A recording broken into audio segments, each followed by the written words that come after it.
Greetings and salutations. My name is Jinno Rufino. Her name is Steph Sinco, and this is another episode of Behind the Desk.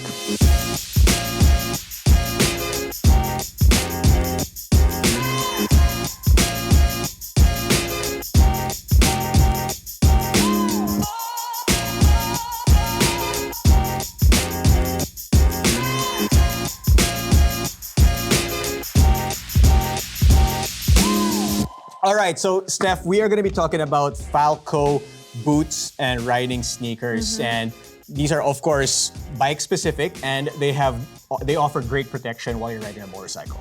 So why is it important? To ride with protection with your feet? Well, think about it. When you're riding, what's the part of your body that touches the ground the most often? Your feet. Exactly.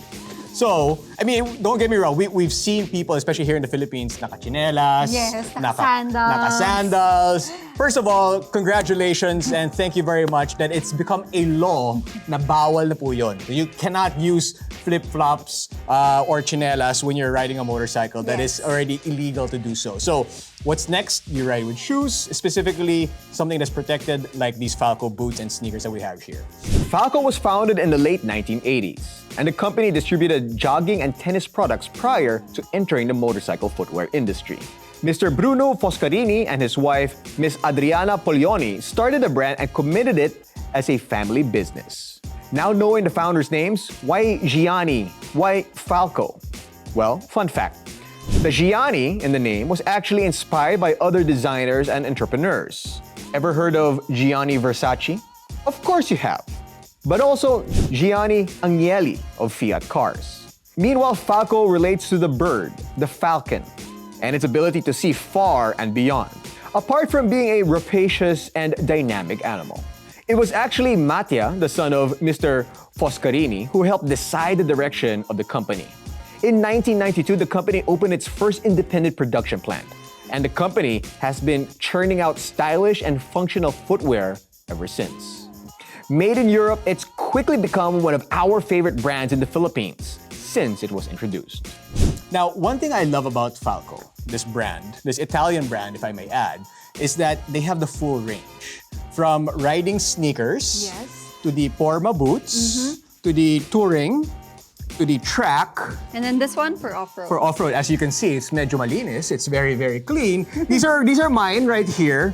They're all used, and I'm sure you've seen them on the MotoDeal channel. These over here are Steph's. It's mine. All right, let's talk about that. I mean, obvious naman, tinan mo yung gaano ka taas yung heels. No, let's talk about your boots. Why do you love these Falco shoes? Well, aside from being protected, the look of it kasi, honestly, I wear this not just for riding. I wear it when I go to the mall, when I go out, even on my events. I can wear it for the whole 12 hours standing up.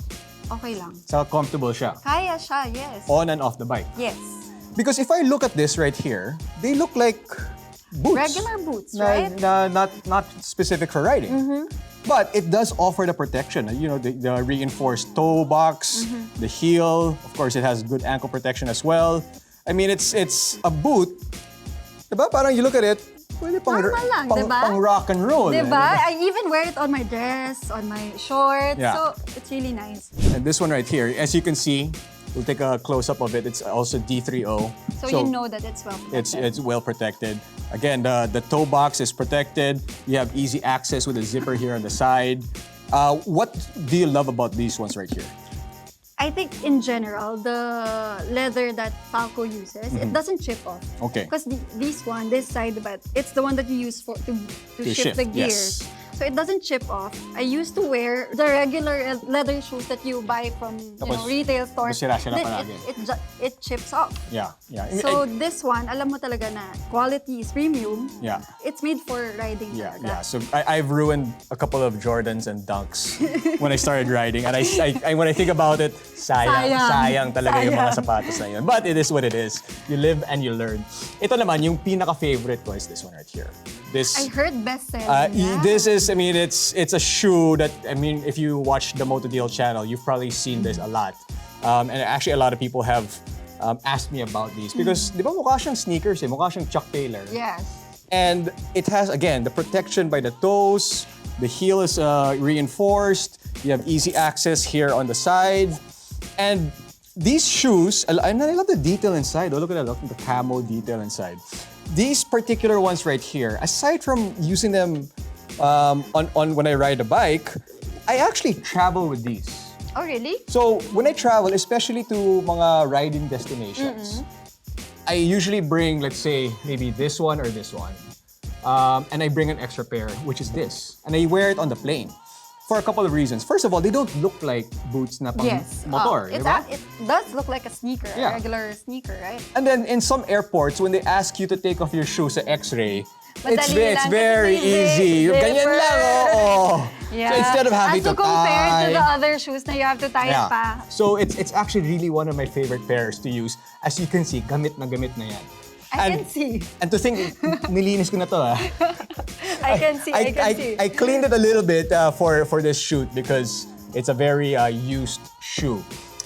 This pair naman, this is my Porma, my Porma motorcycle boots. Parang ang linis niya. Medyo malinis. I've only used this maybe once or twice. But this boot right here, you can still use it off the bike, right? It still looks proper off the bike. Like this one. Yeah, very similar, diba? Very similar to that.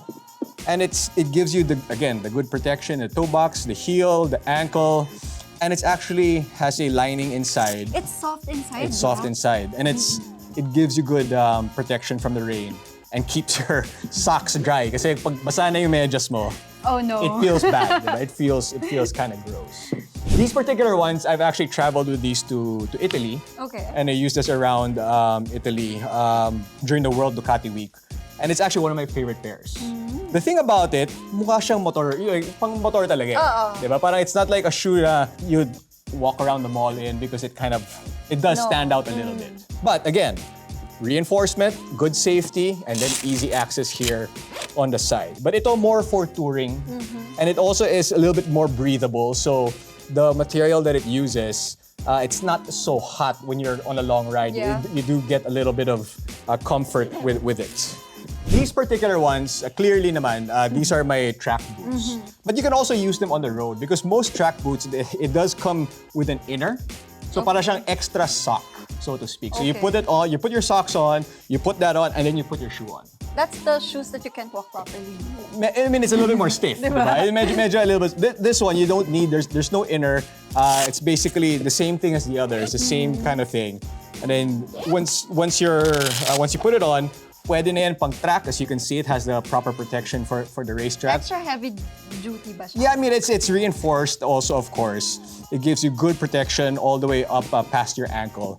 And you can also use it for the road because it's not as restrictive as yung pang track lang Regular, talaga. yan nga, Yeah. diba? And clearly this one, ito yung Gamit na gamit. this one, ito For yung off-road. pang off-road to. So clearly, as you can see, this has seen many battles. And one thing I want to point out with this one, I actually fell on my bike with this on. Nasa trail lang, oh. I fell on my bike and I was on the Tenere, which is a little bit of a heavy motorcycle. It landed on my foot. The bike? The bike landed on my Oh foot. no. And I didn't even know it landed on my foot. We're talking about a bike that is 400 plus pounds Talaga? on my foot.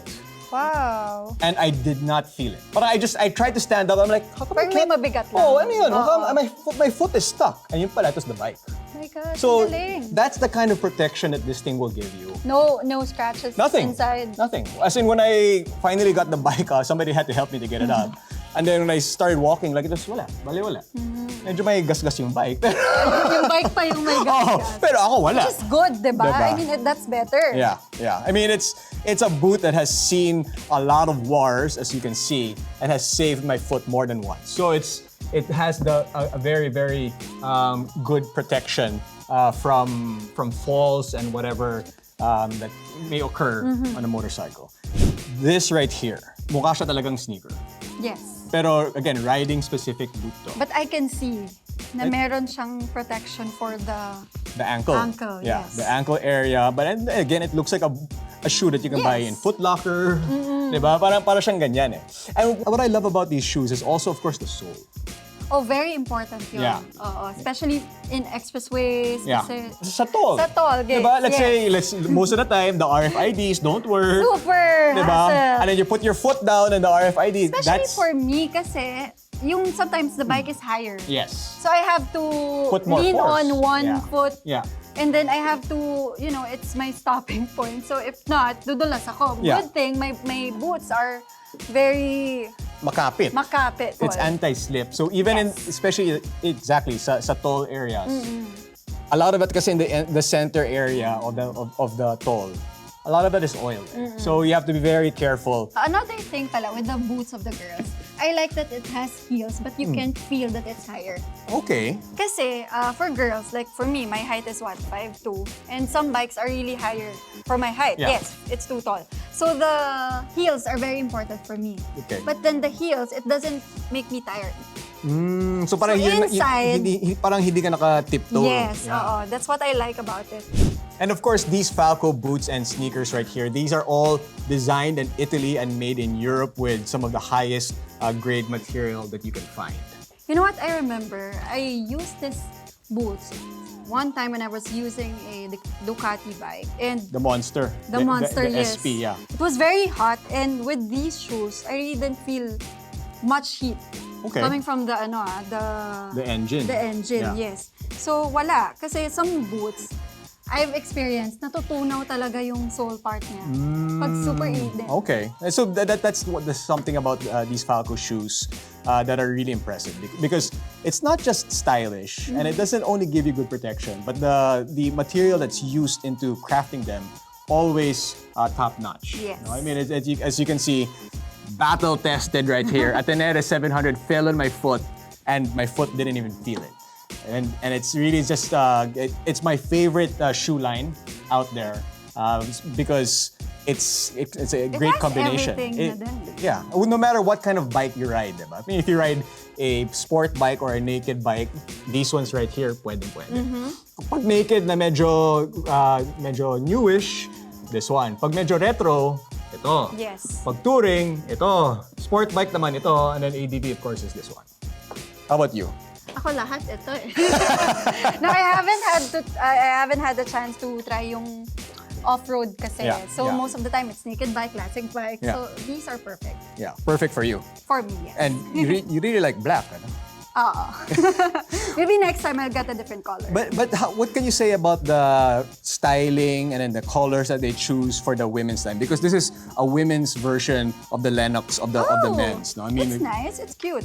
I think there's. This one is for women also. Yeah, Diba? It's yeah. nice also. I think more of a brown person. brown. Okay. Brown than the burgundy. Yeah. So, Mas but gusto ko yung brown. Pero it's nice also. Marami siyang babagayin, especially for classic riders. yes, No? yes. So to know more about these shoes and where they're available, visit WWR Manila's Facebook page and their Instagram account. And to know more about riding gear and of course motorcycles, log on to www.motodeal.com.ph. She is Steph Sinco. I am Jinno Rufino. And this has been Behind the Desk.